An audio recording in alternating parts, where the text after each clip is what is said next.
ಬ್ರಹ್ಮ ಮುಹೂರ್ತ ಅಥವಾ ಬ್ರಾಹ್ಮಿ ಮುಹೂರ್ತ ಎಂದರೆ ಬೆಳಗಿನ ಜಾವ 5 ಗಂಟೆಯ ಮುಂಚಿನ ಸಮಯ. ಬೆಳಗಿನ ಜಾವ 3ರಿಂದ 5 ಗಂಟೆಯ ನಡುವಿನ ಸಮಯವನ್ನು ಬ್ರಹ್ಮ ಮುಹೂರ್ತ ಎಂದು ಕರೆಯಲಾಗುತ್ತದೆ. ಈ ಸಮಯ ಬಹಳ ಮುಖ್ಯ. ಆ ಸಮಯದಲ್ಲಿ ಎಚ್ಚರಗೊಳ್ಳುವ ಜನರು ಹೆಚ್ಚು ಕಾಲ ಬದುಕುತ್ತಾರೆ ಮತ್ತು ಧನಾತ್ಮಕವಾಗಿರುತ್ತಾರೆ ಎಂದು ಹೇಳಲಾಗುತ್ತದೆ. ಮದುವೆ ಸಮಾರಂಭ ಸೇರಿದಂತೆ ಬಹುತೇಕ ಎಲ್ಲ ಶುಭ ಕಾರ್ಯಗಳಿಗೆ ಬ್ರಾಹ್ಮಿ ಮುಹೂರ್ತವನ್ನು ಸೂಕ್ತ ಸಮಯ ಎಂದು ಹೇಳಲಾಗುತ್ತದೆ. ಇಡೀ ಜಗತ್ತಿಗೆ ಬೆಳಕು ನೀಡುವವನು ಸೂರ್ಯದೇವ. ಈ ಬೆಳಕು ನೀಡುವ ಸೂರ್ಯ ಉದಯಿಸುವ 88 ನಿಮಿಷಗಳ ಮೊದಲು ಪ್ರಭಾತ ಕಾಲದಲ್ಲಿ ಸಂಪೂರ್ಣ ಪ್ರಕೃತಿಯು ಭಗವತ್ ಶಕ್ತಿಯಿಂದ ಆವರಿಸಿಕೊಂಡಿರುತ್ತದೆ.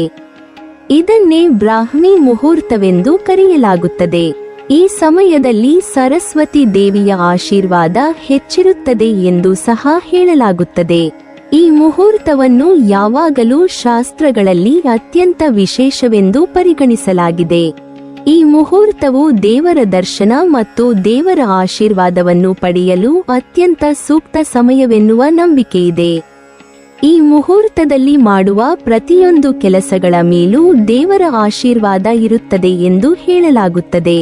ಅಲ್ಲದೆ ಈ ಸಮಯದಲ್ಲಿ ಬ್ರಹ್ಮಾಂಡದಲ್ಲಿ ಕೆಲವು ಸಕಾರಾತ್ಮಕ ಶಕ್ತಿಗಳು ಹೊರಸೂಸಲ್ಪಡುತ್ತವೆ.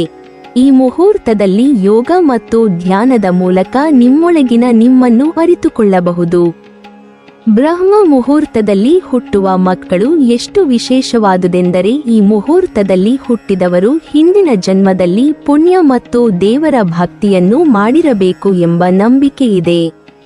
ಅಲ್ಲದೆ ಈ ಜನರು ಸೂರ್ಯದೇವನ ಸಾರಥಿ ಎಂದು ಹೇಳಲಾದ ಅರುಣನಂತೆ. ಈ ಮಕ್ಕಳು ಶುಭದಿಂದ ಜನಿಸುತ್ತಾರೆ ಮತ್ತು ಅವರ ಆಗಮನವು ದೇವರ ಆಶೀರ್ವಾದವಾಗಿರುತ್ತದೆ ಎಂದು ನಂಬಲಾಗಿದೆ. ಅಲ್ಲದೆ ಈ ಮಕ್ಕಳಲ್ಲಿ ಅನೇಕ ವಿಶೇಷ ಗುಣಗಳಿರುತ್ತವೆ. ಈ ಬ್ರಾಹ್ಮಿ ಮುಹೂರ್ತವು ಮನಸ್ಸಿನಲ್ಲಿ ಉದ್ಭವಿಸುವ ಸಮಸ್ಯೆಗಳನ್ನು ಹೋಗಲಾಡಿಸಲು ಹಾಗೂ ಮನಸ್ಸಿನಲ್ಲಿ ದೈವಿಕ ಭಾವನೆಗಳನ್ನು ತುಂಬಿಕೊಳ್ಳಲು ದೇವರು ನೀಡುವ ಅದ್ಭುತ ಸಮಯವಾಗಿರುತ್ತದೆ. ಇಂತಹ ಮಂಗಳಕರ ಮುಹೂರ್ತವನ್ನು ಪ್ರಭಾತಕಾಲ ಎಂದು ಕರೆಯುತ್ತಾರೆ. ಬ್ರಹ್ಮ ಮುಹೂರ್ತದಲ್ಲಿ ಜನಿಸಿದವರು ಮೊದಲು ಅತ್ಯಂತ ಶಿಸ್ತಿನವರು, ಏಕೆಂದರೆ ಅವರು ಸೂರ್ಯದೇವನ ಸಾರಥಿಯಂತಹ ಗುಣಗಳನ್ನು ಹೊಂದಿರುತ್ತಾರೆಂಬುದನ್ನು ನಾವು ಈಗಾಗಲೇ ಹೇಳಿದ್ದೇವೆ. ಸೂರ್ಯನ ಸಾರಥಿಯಾದ ಅರುಣನು ಕೂಡ ಶಿಸ್ತಿನ ಇನ್ನೊಂದು ಮುಖ. ಆದ್ದರಿಂದ ಅವರು ಸೂರ್ಯೋದಯಕ್ಕೆ ಮುಂಚಿತವಾಗಿ ಕೆಲಸ ಮಾಡಲು ಅಥವಾ ಪ್ರತಿ ನಿಗದಿತ ಸಮಯದಲ್ಲಿ ಏಳಲು ಇಷ್ಟಪಡುತ್ತಾರೆ. ಅಂತಹ ಮಕ್ಕಳು ಬೆಳವಣಿಗೆ, ಕುಟುಂಬ ಮತ್ತು ವೃತ್ತಿಜೀವನದ ನಡುವೆ ಸಮತೋಲನವನ್ನು ಕಾಯ್ದುಕೊಳ್ಳುತ್ತಾರೆ. ಇದಲ್ಲದೆ ಅವರು ಇತರರನ್ನು ಎಲ್ಲಾ ಕಾರ್ಯದಲ್ಲೂ ಪ್ರೇರೇಪಿಸುತ್ತಾರೆ ಮತ್ತು ಜೀವನದಲ್ಲಿ ಮುಂದುವರಿಯುವುದು ಹೇಗೆನ್ನುವುದನ್ನು ಕಲಿಸುತ್ತಾರೆ. ಅಂತಹ ಮಕ್ಕಳು ಸತ್ಯವನ್ನು ಮಾತನಾಡುತ್ತಾರೆ ಮತ್ತು ಜೀವನದಲ್ಲಿ ಸರಿಯಾದ ಮತ್ತು ಸತ್ಯದ ಮಾರ್ಗವನ್ನು ತೆಗೆದುಕೊಳ್ಳುತ್ತಾರೆ.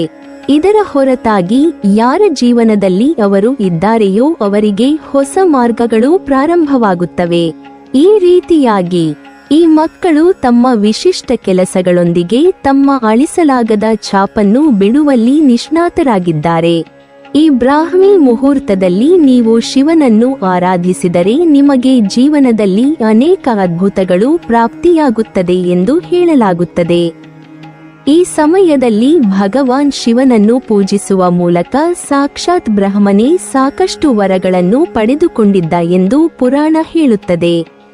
ಹೀಗಾಗಿಯೇ ಈ ಸಮಯವನ್ನು ಬ್ರಹ್ಮ ಮುಹೂರ್ತವೆಂದು ಕರೆಯಲಾಗುತ್ತದೆ ಎಂಬ ಪ್ರತೀತಿ ಇದೆ.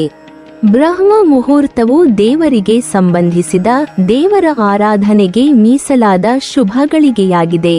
ಈ ಸಮಯದಲ್ಲಿ ಜನಿಸಿದ ಮಕ್ಕಳು ಸೂರ್ಯನ ಸಾರಥಿಯಾದ ಅರುಣನ ಗುಣಲಕ್ಷಣಗಳನ್ನು ಹೊಂದಿರುತ್ತಾರೆ. ದೇವರ ಮುಹೂರ್ತದಲ್ಲಿ ಜನಿಸುವುದರಿಂದ ಅವರು ದೇವರ ವಿಶೇಷ ಆಶೀರ್ವಾದವನ್ನು ಕೂಡ ಪಡೆದುಕೊಂಡಿರುತ್ತಾರೆ ಎಂದು ಹೇಳಲಾಗುತ್ತದೆ. ಈ ಅವಧಿಯಲ್ಲಿ ಜನಿಸಿದ ಮಕ್ಕಳಿಗೆ ಸರಕಾರಿ ಉದ್ಯೋಗ ಸಿಗುವ ಸಾಧ್ಯತೆ ಹೆಚ್ಚಿರುತ್ತದೆ. ರಾಜಕೀಯದಲ್ಲಿ ಉಜ್ವಲವಾದ ಭವಿಷ್ಯ ಇರುತ್ತದೆ. ನಾಯಕತ್ವ ಗುಣಗಳಿರುತ್ತವೆ. ವೃತ್ತಿ ಉದ್ಯೋಗ ಬದುಕಿನಲ್ಲಿ ದೊಡ್ಡ ಸಮಸ್ಯೆಗಳು ಎದುರಾಗುವುದಿಲ್ಲ. ರವಿಯ ಅನುಗ್ರಹದ ಎಲ್ಲ ಸಕಾರಾತ್ಮಕ ಪ್ರಭಾವಗಳನ್ನು ಅನುಭವಿಸುತ್ತಾರೆ. ತಂದೆಯ ಜತೆಗೆ ಹಾಗೂ ಅದೇ ರೀತಿ ತಂದೆಗೆ ಮಗುವಿನೊಂದಿಗೆ ಬಾಂಧವ್ಯ ಹೆಚ್ಚಾಗಿರುತ್ತದೆ. ಸಂತಾನಕ್ಕಾಗಿ ಗಂಡ ಹೆಂಡತಿ ಸೇರುವ ಸಮಯವನ್ನು ಕೂಡ ಜ್ಯೋತಿಷ್ಯದಲ್ಲಿ ತಿಳಿಸಲಾಗಿದೆ. ಪುರುಷ ಗ್ರಹಗಳ ವಾರದಲ್ಲಿ ಸೇರಿದರೆ ಗಂಡು ಮಕ್ಕಳು ಹಾಗೂ ಸ್ತ್ರೀ ಗ್ರಹಗಳ ವಾರಗಳಲ್ಲಿ ಸೇರಿದರೆ ಹೆಣ್ಣು ಮಕ್ಕಳ ಜನನವಾಗುತ್ತದೆ ಎಂದು ಜ್ಯೋತಿಷ್ಯ ಗ್ರಂಥಗಳಲ್ಲಿ ಉಲ್ಲೇಖವಾಗಿದ್ದು, ನಮ್ಮ ಋಷಿ ಮುನಿಗಳು ತಮ್ಮ ಜ್ಞಾನವನ್ನು ದಾಖಲಿಸಿದ್ದಾರೆ. ಹೆಣ್ಣು ಅಥವಾ ಗಂಡು ಮಗು ಎಂಬುದು ಇಲ್ಲಿ ಭೇದ ಭಾವ ಎಂಬ ದೃಷ್ಟಿಯಿಂದಲ್ಲ. ಕೆಲವರಿಗೆ ಒಂದು ಗಂಡು ಒಂದು ಹೆಣ್ಣು ಮಗು ಬೇಕು ಎಂಬ ಅಭಿಲಾಷೆ ಇರುತ್ತದೆ. ಕೆಲವರಿಗೆ ಹೆಣ್ಣು ಮಕ್ಕಳನ್ನೇ ಪಡೆಯಬೇಕು ಎಂದಿರುತ್ತದೆ. ಯಾವುದೇ ಮಗುವಾಗಲಿ ಆರೋಗ್ಯವಂತವಾಗಿರಲಿ ಎಂಬ ಉದ್ದೇಶ ಇಟ್ಟುಕೊಂಡಿರಿ. ಇನ್ನು ಹಗಲು ವೇಳೆಯಲ್ಲಿ ಕೂಡುವುದು ಸರ್ವಥಾ ಮಾನ್ಯವಲ್ಲ. ಏಕೆಂದರೆ ದಂಪತಿಗಳು ಹಗಲು ವೇಳೆ ಕೂಡಿದರೆ ರಾಕ್ಷಸೀಯ ಗುಣವುಳ್ಳ ಮಕ್ಕಳ ಜನನವಾಗುತ್ತದೆ ಎಂಬ ಶಾಸ್ತ್ರ ಉಲ್ಲೇಖ ಇದೆ. ಬ್ರಾಹ್ಮಿ ಮುಹೂರ್ತವು ಸೂರ್ಯೋದಯಕ್ಕೆ 88 ನಿಮಿಷಗಳ ಮೊದಲು ಪ್ರಾರಂಭವಾಗುತ್ತದೆ ಎಂದು ನಾವು ತಿಳಿದುಕೊಂಡಿದ್ದೇವೆ. ಇದನ್ನು ಅತ್ಯಂತ ಪವಿತ್ರವಾದ ಮುಹೂರ್ತವೆಂದು ಪರಿಗಣಿಸಲಾಗಿದೆ. ಈ ಬ್ರಹ್ಮ ಮುಹೂರ್ತದಲ್ಲಿ ಮದುವೆ, ಗೃಹ ಪ್ರವೇಶ ಮುಂತಾದ ಶುಭ ಕಾರ್ಯಗಳು ನಡೆದರೆ ಆ ಮನೆಯ ಶುಭ ಕಾರ್ಯ ಮುಂದುವರಿಯುತ್ತದೆ ಎಂದು ಹೇಳಲಾಗುತ್ತದೆ. ಬ್ರಹ್ಮ ಮುಹೂರ್ತದ ಸಮಯದಲ್ಲಿ ಯಾವುದೇ ನಕ್ಷತ್ರ ಮತ್ತು ಯೋಗ ದೋಷಗಳಿಲ್ಲ ಎಂದು ಹೇಳಲಾಗುತ್ತದೆ ಮತ್ತು ಸಮಯವು ಯಾವಾಗಲೂ ಶುಭ ಕಾರ್ಯಗಳಿಗೆ ಮುಹೂರ್ತವಾಗಿರುತ್ತದೆ. ಬ್ರಹ್ಮ ಮುಹೂರ್ತದ ಈ ಶುಭ ಸಮಯದಲ್ಲಿ ಮನೆಯ ಪೂಜಾ ಕೋಣೆಯಲ್ಲಿ ದೀಪ ಹಚ್ಚಿ ಪೂಜಿಸಿದರೆ ಸಕಲ ಸುಖ ಸಂತೋಷಗಳು ಸಿಗುತ್ತವೆ ಎಂಬ ನಂಬಿಕೆ ಇದೆ. ಮುಂಜಾನೆಯ ಹೊತ್ತು ಮಾಲಿನ್ಯ ಇರುವುದಿಲ್ಲ. ಈ ಸಮಯದಲ್ಲಿ ಪ್ರಾಣಾಯಾಮ ಮಾಡಿದರೆ ಶುದ್ಧ ಗಾಳಿ ಮತ್ತು ಆಮ್ಲಜನಕ ಸಿಗುತ್ತದೆ ಎಂದು ಹೇಳಲಾಗುತ್ತದೆ. ಅನುಲೋಮ ವಿಲೋಮ, ವೃಷ್ಟಿಕ, ಭ್ರಮರಿ, ಪ್ರಣವ ಪ್ರಾಣಾಯಾಮ ತಂತ್ರಗಳನ್ನು ಮಾಡಬೇಕು. ಇವು ಆರೋಗ್ಯಕ್ಕೆ ವಿವಿಧ ಪ್ರಯೋಜನಗಳನ್ನು ನೀಡುತ್ತವೆ. ಪ್ರಣವ ಪ್ರಾಣಾಯಾಮವು ದೇಹದ ರೋಗಗಳನ್ನು ಹೋಗಲಾಡಿಸಲು ಉಪಯುಕ್ತವಾಗಿದೆ. ಇದರಲ್ಲಿ ನಾವು ಧ್ಯಾನಸ್ಥ ಸ್ಥಿತಿಗೆ ಹೋಗಿ ಓಂ ಶಬ್ದದ ಮೇಲೆ ಕೇಂದ್ರೀಕರಿಸಬೇಕು.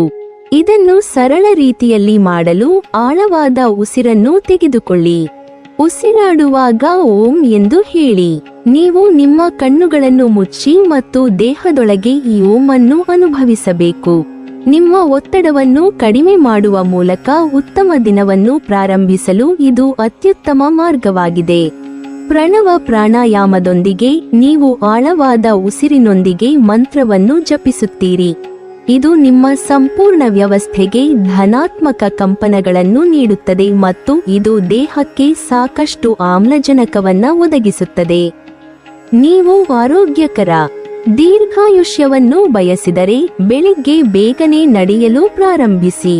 80 ವರ್ಷ ವಯಸ್ಸಿನವರೆಗೂ ಬ್ರಿಸ್ಕ್ ವಾಕಿಂಗ್ ಮಾಡಬಹುದು ಎನ್ನುತ್ತಾರೆ ತಜ್ಞರು.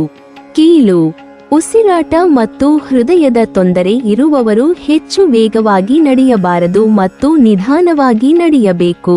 ವೇಗದ ನಡಿಗೆಯಲ್ಲಿ ಏನಾದರೂ ಸಮಸ್ಯೆ ಇದ್ದರೆ ಬೆಳಗಿನ ನಡಿಗೆಯನ್ನು ರೂಢಿಸಿಕೊಳ್ಳಿ. ವೇಗದ ನಡಿಗೆಯ ಸಮಯದಲ್ಲಿ ನೀವು ನಿಮಿಷಕ್ಕೆ 100 ಅಡಿಗಳಿಗಿಂತ ಹೆಚ್ಚು ನಡೆಯುತ್ತೀರಿ. ಪ್ರತಿ ಬಾರಿ ನಾವು ತಿಂಡಿ ಮಾಡಿದ ನಂತರ 100 ಹೆಜ್ಜೆ ನಡೆಯಬೇಕು. ಈ ಅಭ್ಯಾಸ ರೂಢಿಸಿಕೊಳ್ಳುವುದು ಬಹಳ ಮುಖ್ಯ. ಇದು ಆರೋಗ್ಯಕ್ಕೆ ತುಂಬಾ ಒಳ್ಳೆಯದು. ಬ್ರಹ್ಮ ಮುಹೂರ್ತದಲ್ಲಿ ಆಧ್ಯಾತ್ಮಿಕ ಶಕ್ತಿಗಳು ತುಂಬಾ ಪ್ರಬಲವಾಗಿವೆ ಎಂದು ವಿದ್ವಾಂಸರು ಹೇಳುತ್ತಾರೆ. ಅದಕ್ಕಾಗಿಯೇ ದೇವರೊಂದಿಗೆ ಸಂವಹನ ನಡೆಸಲು ಇದು ಸೂಕ್ತ ಸಮಯ. ಈ ಸಮಯದಲ್ಲಿ ಮಾಡಿದ ಧ್ಯಾನ ಮತ್ತು ಪ್ರಾರ್ಥನೆಯಂತಹ ಅಭ್ಯಾಸಗಳಿಂದ ಹೆಚ್ಚಿನ ಪ್ರತಿಫಲ ಸಿಗುತ್ತದೆ. ಸೂರ್ಯೋದಯಕ್ಕೆ ಸುಮಾರು 1.5 ಗಂಟೆ ಮೊದಲು ನೀವು ಎಚ್ಚರಗೊಂಡರೆ ಹಾಗೂ ಆಗಿನಿಂದಲೇ ನಿಮ್ಮ ಆಚರಣೆಗಳನ್ನು ಶುರು ಮಾಡಿದರೆ ತುಂಬಾ ಒಳ್ಳೆಯದು ಎಂಬುದು ಬಹುತೇಕ ಮನೆ ಹಿರಿಯರ ಮಾತು. ಆಗ ಎದ್ದು ಯೋಗಾದಿ ಕರ್ಮಗಳನ್ನು ಮಾಡಿ.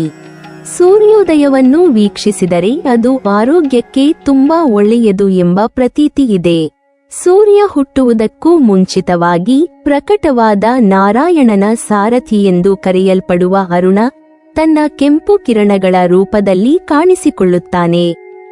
ಉದಯಿಸುವ ಸೂರ್ಯನ ಕಿರಣಗಳೊಂದಿಗೆ ಸ್ವಲ್ಪ ಸಮಯದವರೆಗೆ ಮಾತ್ರ ಕಾಣುವ ಈ ಸುಂದರ ನೋಟವು ಆಹ್ಲಾದಕರವಾಗಿರುತ್ತದೆ ಮತ್ತು ದೇಹಕ್ಕೆ ಸಾಕಷ್ಟು ವಿಟಮಿನ್ ಡಿ ಅನ್ನು ಒದಗಿಸುತ್ತದೆ.